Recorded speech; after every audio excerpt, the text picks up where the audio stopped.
Now we are having this problem based on time, speed and distance once again. A bot travels 60 km upstream and 100 km downstream in 8 hours and then travels 75 upstream and 175 downstream in 12 hours. What is the speed of the boat in still water? Suppose we assume the boat speed of the boat in still water is x and speed of the stream is y, right? So what will be the upstream speed? That's x minus y. And what will be the downstream speed? That's x plus y. Now we just frame the equations.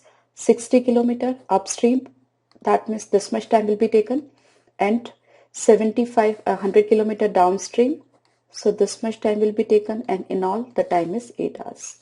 Similarly 75 km upstream and 175 km downstream, so the time is 12 hours. Now what you can do, friends, instead of solving the equations, you can think logically. See, you are getting integral values in both the equations, right? If you solve this, you'll be getting this, and if you solve this, you'll be getting this, right? Now that means x plus y should be factor of 100 and 175 both, and x minus y should be factor of 60 and 75, right? So 100 and 175 we can take for the first example as 25, right? So if x plus y is 25, then 100 by 25, this is 4. So 8 minus 4 is 4. That means x minus y must be 15. Now just see x minus y, if it is 15 and x plus y is 25, whether it satisfies this equation. Yeah, it's a 75 by 15, that's 5, plus 175 by 25, that's 7. So 5 plus 7 is 12. That means it's correct. X minus y is 15 and x plus y is 25, right? So what we want the speed of the boat in still water. That means we want x. So that's addition of these two by 2. So 25 by 15 by 2, that's 20 km per hour. As simple as that. Okay, if you start solving the equation, that will be taking a huge time of yours, right? So just think logically and you can arrive at the answer very easily and quickly. Now friends, here I'm having a problem based on number system. A rational number a by b where a and b are co-prime is converted into a decimal number if both a and b are less than 100. For how many values of b will a by b always be a terminating decimal? Friends, you must be aware of a fact that if you are having twos or fives in the denominator, only twos or only fives or the combination of 2 and 5 in the denominator, then the rational number is converted to a terminating decimal. Suppose 1 upon 2, 1 upon 4, 1 upon 25, or maybe 1 upon 50, something like that. If you have any other factor except 2 and 5 of the denominator, then you won't be getting terminating decimal. Suppose 1 upon 14, right? So you won't be getting terminating decimal in this case. So what we want the decimal to be terminated. So what we should have only 2's and 5's in the denominator. Okay. So first of all, we calculate the numbers which contain 2 only. So that's 2, 4, 8, 16, 32, 64, and we have to take the number below 100. So these are the choices. Then for 5, 25, then we can take the combination of 2 and 5 both as well. So that's 2 into 5, 10, then 4 into 5, 20, then 8 into 5, 40, then 16 into 5, 80. Then we have 2 into 25, that's 50, right? Any other combination will go beyond 100. Then apart from all these numbers, we have number 1. Okay, so in all 1, 2, 3, 4, 5, 6, 7, 8, 9, 10, 11, 12, 13, 14 choices we are having for B, right? So how many values of B will be getting a terminating decimal? That's 14. Okay, now it is already given that A and B are co-prime to each other. That means it is already simplified fraction. I hope you are clear. Now friends, we have a problem based on number system. Here n is a huge number, that's 5 raised to 1 factorial plus 2 factorial till 13 factorial. The digits of the number n are added to get yet another number. Then the digits of the number obtained are added to get yet another number. The process is repeated till a single digit number is obtained. What's that single digit number? We have already discussed so many times that this is actually digital root of the number. So precisely we have to calculate the digital root of this expression. Now obviously that becomes very difficult because this is a huge number and we cannot keep on adding the digits, right, till we get a single digit number. So in various sessions I have discussed one more concept over here. That's if you wish to find out the digital root of any number, you just divide that number by 9 and get the remainder, right? So that will be the digital root of that particular number. Suppose I have maybe 28, right? Now what is the digital root of this? That's 8 plus 2, 10, that's 1. And what is the remainder if you divide this number by 9? That's 1, right? So digital root of a number is nothing but the remainder that is obtained by dividing that particular number by 9. Right? So now what we have to do? We have to divide this expression by 9 and we have to get the remainder. Now even that is not an easy task, right? So what to do? Let's copy it over here in a different manner. It's 5 raised to 1 factorial plus 2 factorial. So 1 factorial is 1 and 2 factorial is 2. So it's 5 raised to 3 into 5 raised to 3 factorial plus 4 factorial till 13 factorial. Now this is what? 5 raised to 3 into this is what? Every number will contain 3 obviously. So I take 3 as common. So inside that's 2 plus 4 factorial. 3 is taken common from 4 factorial. So I take the entire data as k. Okay. And this k will be nothing but an even number obviously because all the numbers are multiple of 2. Now what? 125. If you divide 125 by 9, what will be the remainder? It's 5, 6, 7 and 8. So either the remainder will be 8 or minus 1, right? So I can take it as if 125 is divided by 9, the remainder will be minus 1 or 8. Okay. So I can get the remainder individually, then I can multiply the remainders to get the final remainder. So if I divide 125 by 9 over here, in this case the remainder will be minus 1 or 8, or I just write 8. Now this is also, I can write it 125 raised to k. Okay. Now 125, further the remainder will be minus 1 raised to k. Now k is an even number obviously because the entire expression is an even number. So minus 1 raised to an even number, so the remainder will be 1 only, right? So from this expression I am getting the remainder as minus 1, or I can say 8, and from this expression I am getting the remainder as 1, right? So this into this, we multiply the individual remainder, so 8 into 1, so overall remainder will be 8. That means digital root of this expression will be nothing but 8. It's an important funda or important concept, you can say. If you divide any expression by 9 and whatever the remainder you are getting, that will be the digital root of that particular number. Okay, so in this case I have divided the expression by 9. I have broken up like this and divided the individual expression by 9 and multiplied the individual remainder to get the final remainder. I hope you are clear. Now let's see this question. Based on quadratic equation, a, b, b, c, c, a are the roots of this equation. Positive real numbers. We have to find out the value of p plus q plus r. So first of all, let's write down a plus b. That's 2p. Similarly, b plus c is 2q and c plus a is 2r. That means 2a plus 2b plus 2c is equal to 2p plus 2q plus 2r. That means a plus b plus c is what? P plus q plus r. Now we have to calculate the value of a, b and c to get the value of p, q and r, right? Now ab is what? 3. bc is what? 5 and ac is what? 15. Now if you divide ac by bc, what you'll be getting? A is equal to 3b. So if I write a is equal to 3b over here, so it's 3b square is 3. That means b is equal to 1. If b is equal to 1, a will be 3. If a is 3 and ac is 15, that means c is 5, right? So what is a plus b plus c? 5, 6, 7, 8 and 1, 9. That's p plus q plus r. Okay. Now we have a problem based on time and work. 6 men can complete 2/3 of a work in 5 days. Man, woman and children.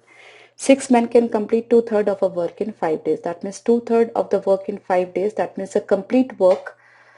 6 men can do the complete work in 5 into 3 by 2. That is 7.5 days. Okay. So complete work in 7.5 days. 6 women can complete 1/5 of the work in 3 days. So the complete work in 15 days. And 5 children can complete 1/4 of the work in 6 days. That means the complete work in 24 days. Now, in how many days can a man, a woman and a child work together complete the work? Now here 6 men are taking 7.5 days. So for one person 7.5 into 6. The total time he will take is 7.5 into 6. So that's 45 days. Similarly, 6 women are taking 15 days. That means one woman will take 90 days. That is 15 into 6. 5 children are taking 24 days. That means one child will take 24 into 5. That's 120 days. Now this is one man, one woman and one child. If all of them are working together, this will be the expression. So that's 360 is the LCM. So 45 into 8, 90 into 4 and this is 3. 8 and 4, 12 and 3, 15 by 360. So in a single day this much work will be done. So the entire work will be done in 360 by 15. 24 days. Okay, I hope you are clear.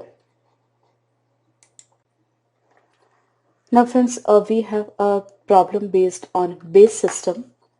If a number is written as this in base 2, how will it be written in base 8? Now it's not necessary for you to convert this number into first of all decimal system, then from decimal to base 8. Since 2 cube is 8. Right? So we can directly convert this number to base 8 without converting first of all into decimal number system then to 8. Now just listen to me very carefully. How can we do that? See, 2 cube is 8, right? That means we have to make the group of 3 numbers beginning from the unit digit.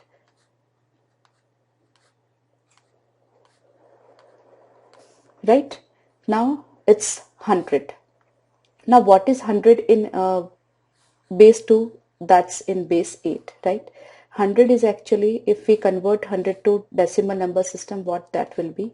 0 into 2 raised to 0 plus 0 into 2 raised to 1 plus 1 into 2 raised to 2. That's 4.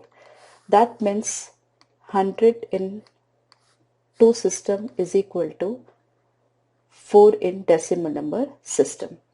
Okay. Similarly, it's 4 in 8 system. Okay.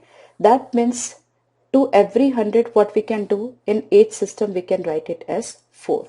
So it's 4, 4, 4, 4, 4, 4, 4. 1, 2, 3, 4, 5, 6, 7 times. So 1, 2, 3, 4, 5, 6, 7 times. So this is the direct conversion of a number that's in base 2 from base 2 to base 8. Okay. Similarly, if you wish to convert this number into base 16, then you have to take the make the group of 4 numbers, because 2 raised to 4 is 16. Then you can proceed further. Okay, I hope you are clear. Now we have this problem. Rohan uses a car to go to his college from his home. If he drives at 50, he reaches the college 4 minutes late. Whereas he drives 60, he reaches the college 1 minute early. What is the distance? I assume the distance is x kilometer. Now x kilometer, if it is 50 kilometer per hour, it will take this much time. And if x kilometer with the speed 60, then this much time. in the previous case he's 4 minutes late, and in the next case it's 1 minute early. So difference between these two time is what? 5 minutes, right?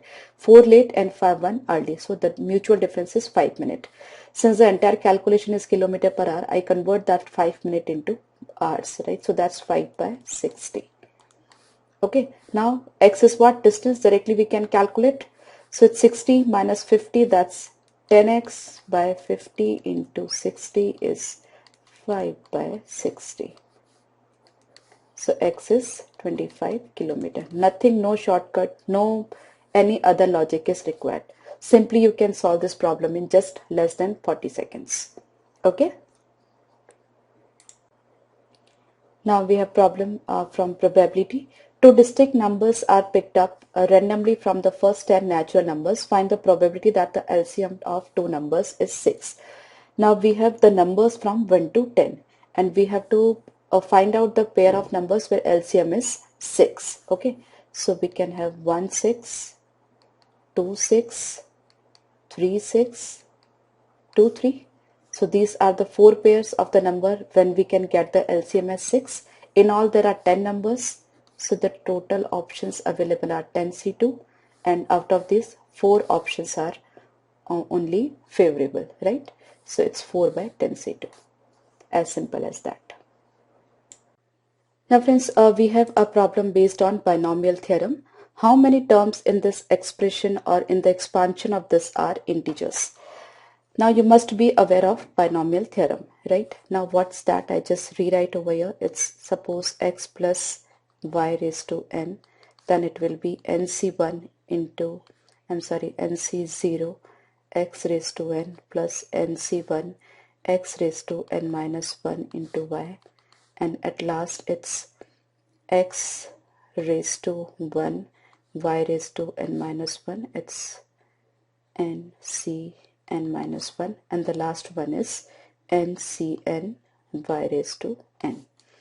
Okay, now we have to find out the terms which are integers. Now how can we get the integer terms? Just listen to me carefully. See here, x is 3 raised to 1 by 5 and y is 13 raised to 1 by 8.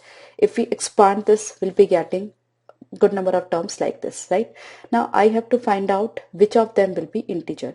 Now we can get the integral values only if this 1 by 5 and 1 by 8 is like converted to integer. So how can we convert them to an integer, right? So if we take LCM of 5 and 8, that means 40, right? So LCM of 5 and 8 is 40. So if we calculate the 40th power of this, that will give us 40 by 5, that's 8, that will be an integral value, and 40th power of this will be 13 1 by 8, that's 40 by 8, that's 5, right? So both the numbers will be integers. That means this number and this number, this expression and this expression. If both of them are integer, then the final x number will be integer. So that's possible only when the numerator is multiple of 8 and 5 both. That's 40, that's the LCM of 8 and 5, right? So apart from 40, 80 will be there, then 120. So till 1000 we can go, right? So from 40 to 1000, in all 1000 by 40, 25 terms will be integral. Okay, apart from that, the first term will be what? Just the first term will be 1000, 3 raised to 1 by 5 raised to 1000, that's 3 raised to 1000 by 5, 3 raised to 200. That will also be an integral value. Last we have already calculated, that is 13 raised to 1000 by 8, that is 125, that we have already calculated. Okay, so in all there are 25 plus 1, 26 terms will be there which will be integral. Okay, I hope you are clear.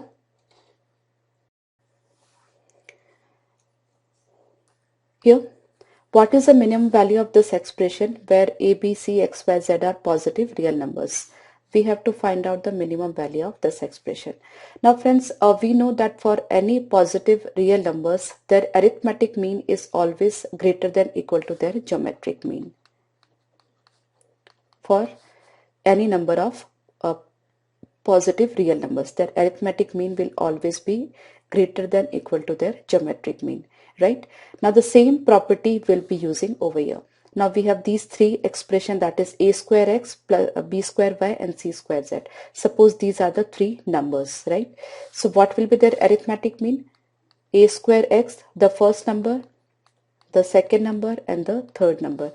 Arithmetic mean of these three numbers will be this, and that should be equal to their greater than equal to their geometric mean. Geometric mean of the three number will be cube root of the product of these three numbers. So it's a square, b square, c square, x, y, z. Okay, so we got this expression now. So we know the value of a, b, x, y, z. So what we can do is a, b, x, y, z. So we are left with a, b square and c square, right? I'm sorry, only b. A, b, c square, right? A square, b square, c square, x, y, z, right? Now what? This expression, maybe I assume this to be p. So p by 3 is greater than equal to cube root of this. So p is greater than equal to 3 into cube root of this. AB XYZ. What is the value of AB XYZ? That's 54C. I just write it over here. It's 54C AB C square. Right? So 3. This is C square and C cube. So it will come out as C. And 54 can be written as 27 into 2. So this cube root of 27 is 3. That can be taken as taken outside the cube root. And inside cube root we are having 2a and b. Okay. So it's what? 9 into c into cube root of 2ab. Right. So it's 9c and cube root of 2ab. That's option C. Okay, so simply we have applied the property that arithmetic mean of any positive real numbers is greater than their geometric mean. I hope you are clear. Now this is a question based on a geometrical concept. Points -2, 9 and 6, 3 lie on the circumference of a circle whose radius is an integer. Which of the following cannot be the length of the radius? See, in options we are given the length of the radius. So the length of the diameter will be what? 6, 10, 12 and 18. Now we have to find out which of the following cannot be the diameter. Now you know that the diameter is the longest chord in any circle, right? That means if we match up 2 points on the circle, diameter will produce the maximum length. Now we find out the distance between these 2 points. So that will be 3. Just you have to apply the distance formula. 9 minus 3 whole square, that is 36, plus -2 minus 6 whole square, that's 8 square, that's 64. So the distance between these 2 points is 10. Okay. Now the distance between these 2 points is 10. So the diameter of this like a circle cannot be less than 10. Okay, if diameter cannot be less than 10, that means radius cannot be less than 5. So we have this option. This cannot be the radius. Again, I am repeating. Maximum distance between any 2 points on the circumference cannot be more than diameter of that particular circle, right? So in this case, the distance between these 2 points is 10. Okay, so below that the diameter is not possible. Okay, so diameter, if it is 6, it's not possible. I hope you are clear. Friends, here I'm having an interesting problem based on time, speed and distance. The concept which we are using over here is the relative speed concept. 2 trains start from the same point simultaneously in the same direction. The first train travels at 40 km per hour and the speed of the second train is 25% more than the first train. So it's 50 km per hour. I assume that they are starting at 12 o'clock, right? 30 minutes later, that's 12:30. The third train starts from the same point and in the same direction. It overtakes the second train 90 minutes later, then it overtakes the first one.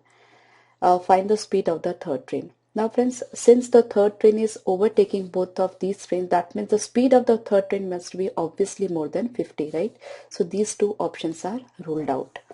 Now what we can check any of the option. The difference in overtaking time is 90 minutes. Suppose I take 40, right?